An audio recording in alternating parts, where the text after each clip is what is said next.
नमस्कार साथियों, study with Ravi पर आप सभी का वेलकम है। हम लोग बिहार बोर्ड 2025 के लिए आर्ट्स के प्यारे साथियों हिस्ट्री के ऐसे इंपॉर्टेंट क्वेश्चंस लेके आ चुके हैं जो कि आपके फाइनल एग्जाम में निश्चित रूप से पूछा जाएगा। उम्मीद है कि इससे बाहर एक भी क्वेश्चंस आपसे नहीं पूछे जाएंगे। लास्ट तक बने रहिएगा, सभी क्वेश्चंस आपके लिए महा MBBI क्वेश्चंस है। तो चलिए आज की क्लास को करते हैं स्टार्ट। चैनल पर नए हैं तो प्लीज़ लाइक सब्सक्राइब शेयर जरूर कीजिएगा, फटाफट से अपने दोस्तों के पास भी शेयर कर दीजिए। तो पहला नंबर क्वेश्चन है कि निम्नलिखित हिंदू देवी देवताओं में कौन यहाँ पे सिंधव सभ्यता के प्रमुख देवता थे। चलिए यहाँ पे सिंधव सभ्यता के प्रमुख देवता कौन था, जरा बताने का प्रयास कीजिएगा। क्या गणेश था, शिव था, विष्णु था या वरुण था। याद रखिएगा, इस प्रश्न का जो राइट आंसर होगा, हिंदू देवी देवताओं में सिंधव सभ्यता के जो प्रमुख देवता थे वो कौन थे, शिव थे, जो कि आपके ऑप्शन नंबर बी में नजर आ रहे हैं। तो ऑप्शन नंबर आप लोग यहाँ पे बी को राइट मान के चलिए।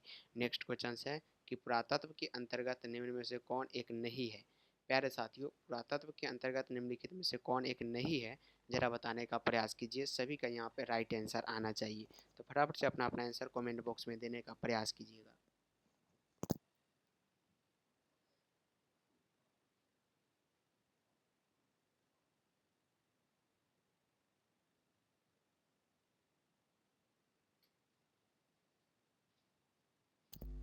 जी हाँ दोस्तों, तो क्या आंसर आ रहा है पुरातत्व के अंतर्गत। सभी का आंसर मैं देख रहा था अभी, बिल्कुल साहित्य आ रहा है जो कि बिल्कुल राइट है। Option number A is the right answer. Next question है कि पहली बार हड़प्पा को किस वर्ष उत्खनन किया गया। क्या 1921 में, 1924 में, या प्यारे साथी 1927 या 1930 ले सकते हैं। तो पहली बार हड़प्पा को किस वर्ष उत्खनन किया गया, देख सकते हैं आपके स्क्रीन के सामने दो ऑप्शन नीचे भी है, लेकिन यहाँ पे 1921 जो है, इसी वर्ष प्यारे साथियों हड़प्पा को क्या किया गया था, उत्खनित किया गया था, जो कि आपके ऑप्शन नंबर ए में नज़र आ रहे हैं।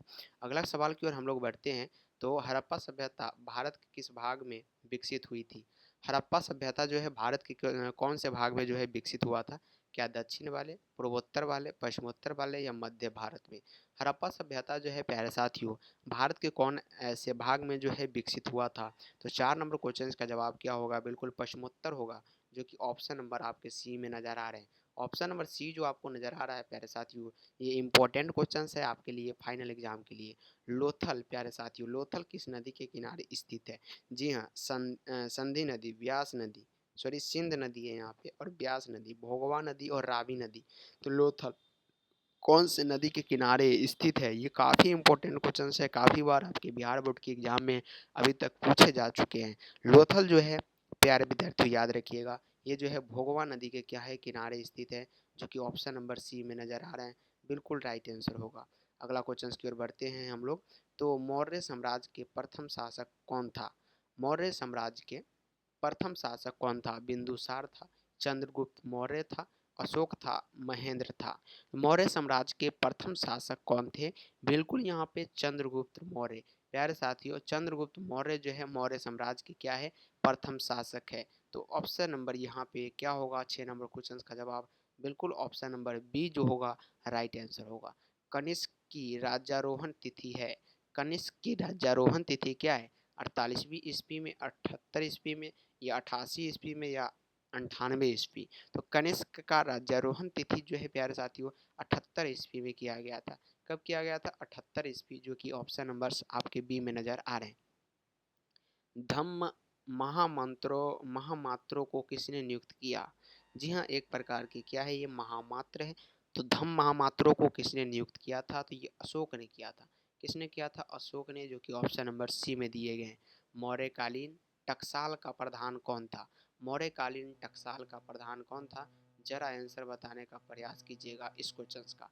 तो मौर्यकालीन टकसाल के जो प्रधान थे वो लक्ष्मणाध्यक्ष थे, जो कि ऑप्शन नंबर डी में नजर आ रहे हैं। अगला क्वेश्चन है, अर्थशास्त्र और इंडिका से किस राजवंश के विषय में जानकारी मिलता है। अर्थशास्त्र और इंडिका से किस राजवंश के विषय में जानकारी मिलता है। मौर्य वंश, कुषाण वंश, या सतवाहन वंश, या गुप्त वंश। तो याद रखिएगा, अर्थशास्त्र और इंडिका के किस राजवंश के विषय में जानकारी मिलता है। तो ये जो मिलता है प्यारे विद्यार्थियों, ये मौर्य वंश, यानी ऑप्शन नंबर ए राइट होगा। क्या होगा, ऑप्शन नंबर ए राइट होगा। बिंबासार का संबंध किस वंश से है। बिंबासार का संबंध क्या हर्यक वंश से है, गुप्त से है, मौर्य से है, या इनमें से कोई नहीं?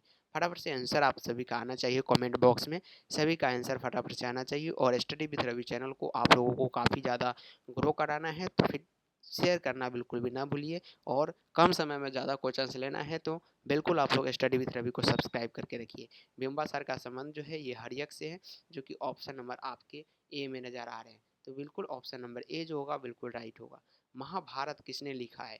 जी हाँ दोस्तों, महाभारत जो है किसने लिखा है? वाल्मीकि, मनु, कौटिल्य, महर्षि वेदव्यास। तो महर्षि वेदव्यास ने प्यारे साथियों महाभारत की रचना की है, जो कि ऑप्शन नंबर यहाँ पे डी में दिया गया है। महर्षि वेदव्यास महाभारत की रचना की है। अगला क्वेश्चन है कि महाभारत के आदि पर्व के किस अध्याय में भीष्म द्वारा 8 प्रकार के विवाहों का वर्णन किया गया? महाभारत के आदि पर्व में किस अध्यक्ष में किस अध्याय में भीष्म द्वारा जो है 8 प्रकार के विवाहों का वर्णन किया गया? क्या प्रथम पद में, 52 या 102 या 100वां पद? तो 102वें पद में जो है इस प्रकार के वर्णन किए गए हैं। उम्मीद है कि आप लोग इस पाठ को जब आप पढ़े होइएगा तो आंसर फटाफट से मिल जाएगा आपको। महाभारत के किस आदि पर्व के अध्याय में भीष्म द्वारा 8 प्रकार के विवाहों का वर्णन किया गया है? तो 102वें अध्याय में ऐसा किया गया। अगला क्वेश्चन की बात करें हम लोग, जो काफ़ी इंपॉर्टेंट है, तो श्रीमद् भागवत गीता के महत्व पर किसने विचार व्यक्त किए? श्रीमद् भागवत गीता के मत पर याद रखिएगा महात्मा गांधी ने अपने विचार मत दिए थे, विवेकानंद और बाल गंगाधर तिलक, यानी ऑल ऑफ दीज होगा, इनमें से सभी इस प्रश्न का राइट आंसर होगा। दुर्योधन की माँ कौन थी? जी हाँ दोस्तों, दुर्योधन की माँ जो थी वो कौन थी? गंधारी थी, कुंती थी, माद्री थी, सत्यवती थी। दुर्योधन की माँ जो थी वो गंधारी थी। कौन थी? गंधारी जो थी ये दुर्योधन की माँ थी। कौन थी प्यारे साथियों? दुर्योधन की माँ। स्तूप का संबंध किस धर्म से है? बौद्ध धर्म से है, जैन धर्म से है, या ब्राह्मण ब्राह्मण धर्म से है, ईसाई धर्म से है? तो याद रखिएगा स्तूप का संबंध जो है ये बौद्ध धर्म से है, और इसका जो स्थापना है हमारे पार्लियामेंट में किया गया है, आप लोग देख सकते हैं स्तूप पीछे लगाया गया है। चलिए, महात्मा बुद्ध को ज्ञान की प्राप्ति कहाँ हुई? महात्मा बुद्ध को ज्ञान की प्राप्ति क्या लुम्बिनी में हुई थी, बोध गया में हुई थी, सारनाथ में, या कुशीनगर में? तो महात्मा बुद्ध को ज्ञान की प्राप्ति जो है ये कहाँ पे हुआ था, जरा बताने का प्रयास कीजिएगा। तो महात्मा बुद्ध को ज्ञान की प्राप्ति प्यारे साथियों बोध गया में हुआ था। कहाँ पे हुआ था? महात्मा बुद्ध को ज्ञान की प्राप्ति बोध गया में हुआ था, जो कि ऑप्शन नंबर आपके बी में है। नेक्स्ट क्वेश्चन है, बुद्ध का सारनाथ में दिया गया प्रथम प्रवचन क्या कहलाता है? धर्म परिवर्तन कहलाता है, धर्म चक्र परिवर्तन, या धर्म समागम, या मध्य समागम? तो बुद्ध का सारनाथ में दिया गया प्रथम प्रवचन क्या कहलाता है? तो प्रथम प्रवचन जो है याद रखिएगा ये क्या कहलाता है? धर्म चक्र परिवर्तन, जो कि ऑप्शन नंबर आपके बी में नजर आ रहे हैं। जो यह option number B is the right answer. इस प्रश्न का जवाब ऑप्शन नंबर बी होगा, याद रखिएगा। अगला क्वेश्चन है, ध्यानपूर्वक पढ़िएगा कि बाणभट्ट ने कांदावरी ग्रंथ में किस संप्रदाय का उल्लेख जो है किया है? कश्मीर शैव, लिंगायत, या कपालिक, या पाशपात? तो बाणभट्ट ने कंदावरी ग्रंथ में जो है किस संप्रदाय का उल्लेख किया है? तो उन्होंने याद रखिएगा पाशपात का किया है, जो कि ऑप्शन नंबर आपके डी में नजर आ रहे हैं। जी हाँ प्यारे साथियों, ऑप्शन नंबर डी बिल्कुल इस प्रश्न का राइट आंसर होगा। बौद्ध परंपरा में अशोक ने कितने स्तूप बनवाए हैं? बौद्ध परंपरा में अशोक ने प्यारे साथियों कुल कितने स्तूप का निर्माण कराए हैं? 84,000 स्तूप जो है बौद्ध परंपरा में अशोक ने बनवाए हैं। अगला क्वेश्चन है कि तृतीय बौद्ध संगीति का आयोजन कहाँ हुआ? तृतीय बौद्ध संगीति का आयोजन क्या राजगिरी, पाटलिपुत्र, कुंडलवन, या वैशाली में हुआ? तो ये जो है पाटलिपुत्र में हुआ, जो कि आपके ऑप्शन नंबर बी में नजर आ रहे हैं। तृतीय बौद्ध संगीति का आयोजन पाटलिपुत्र में हुआ था। महात्मा बुद्ध का जन्म स्थान कहाँ पे है? नालंदा में, पावापुरी में, बोध गया में, या कपिल वस्तु में? महात्मा बुद्ध का जो जन्म स्थान है ये कपिल वस्तु में है, याद रखिएगा। कहाँ पे है? कपिल वस्तु में। अगला सवाल है, दिल्ली से दौलताबाद किस शासक ने राजधानी परिवर्तन किया था? तो मोहम्मद बिन तुगलक ने किया था, याद रखिएगा। ऑप्शन नंबर बी राइट होगा। अल बरूनी भारत की जिस शताब्दी में आया था वह थी 11वीं शताब्दी थी, 10वीं थी, 14वीं थी, या 17वीं शताब्दी? तो 11वीं शताब्दी में जो है ये भारत आया था, अल भारत में। नेक्स्ट क्वेश्चन है कि तहकीक ए हिंद में किसका यात्रा वृतांत लिखा है? तो ये अलबरूनी का लिखा है, याद रखिएगा ऑप्शन नंबर यहाँ पे क्या होगा, बिल्कुल ए होगा राइट। मध्ययुगीन यात्रियों को सरताज किस यात्री को कहा जाता है, तो ये मार्को पोलो को कहा जाता है। किनको कहा जाता है, मार्को पोलो को। हुमायूं के दरबार में कौन अफ्रीकी यात्री भारत आया, हुमायूं के दरबार में जो है याद रखिएगा इनमें से कोई नहीं है, याद रखिए ऑप्शन नंबर यहाँ पे डी राइट होगा। तलवंडी किसका जन्म स्थान है, तलवंडी जो है ये गुरु नानक का जन्म स्थान है। किसका है, गुरु नानक का जन्म स्थान है तलवंडी, याद रखिएगा। सभी PYQ क्वेश्चन से यानी प्रीवियस ईयर में पूछे गए सवाल सभी याद रखिएगा। निश्चित रूप से 2025 में इसमें से सवाल जरूर आएगा ही आएगा, इतना आप ठोक बजा के रख लीजिए। और निश्चित रूप से जब आप एग्जाम दे के आएंगे तो आपको पता चलेगा कि बिल्कुल इस पर प्रश्न आया है। आईन अकबरी किसने लिखा है, तो ये अबुल फजल ने लिखा है, ऑप्शन नंबर बी राइट होगा। प्रथम सशस्त्र में जो व्यापारी समुद्र के रास्ते पश्चिमी भारत में आए थे वो कौन थे, तो वो भी पुर्तगाली ही थे, याद रखिएगा। इसका PDF लेने के लिए टेलीग्राम चैनल को ज्वाइन कर लीजिए, डिस्क्रिप्शन में आपको टेलीग्राम चैनल का लिंक मिलेगा। महाराष्ट्र के संत कौन थे, महाराष्ट्र के संत कौन थे जरा बताइएगा, तो ये इनमें से सभी ताकाराम, रामादास और ज्ञानेश्वर सभी जो थे ये महाराष्ट्र के क्या थे, संत थे। बलवन की पुत्री का विवाह किस सूफी संत के साथ हुआ, बलवन की पुत्री का विवाह जो है ये फरीउद्दीन गंज एवं ए शकर के साथ किया गया, जो कि ऑप्शन नंबर बी में दिए गए। किस भक्ति संत ने अपने संदेश के प्रचार के लिए सबसे पहले हिंद का प्रयोग किया, तो अपने संदेश के प्रचार के लिए हिंदी का प्रयोग जो है ये किसने किया था, तो ये जो था ये रामानंद ने किया था, जो कि ऑप्शन नंबर आपके सी में। तलवंडी, जी हाँ तलवंडी ननकाना साहिबा किसका जन्म स्थान है, तो ये गुरु नानक का जन्म स्थान है। रिपीट क्वेश्चन है, हम्पी किस साम्राज्य से संबंधित है, हम्पी जो है किस साम्राज्य से संबंधित है, तो ये जो है याद रखिएगा विजयनगर साम्राज्य से संबंधित है, ऑप्शन नंबर डी राइट होगा।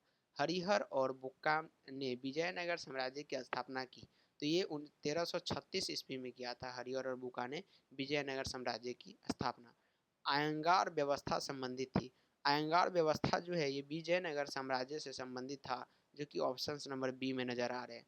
राजा मझोले कद का है, राजा क्या है, मझोले कद का है, मोटा होने के अपेक्षा पतला है, उसके चेहरे पर चेचक का दाग है, वह अत्यंत न्यायप्रिय है। कृष्णदेव राय के संबंध में यह कथन किसका है, तो जो इसका पाठ पढ़ा होगा उसी को पता होगा इसका आंसर, याद रखिएगा ये क्या है, डेमिंगोस पोइस का है। किसका है, डेमिंगोस पोइस का।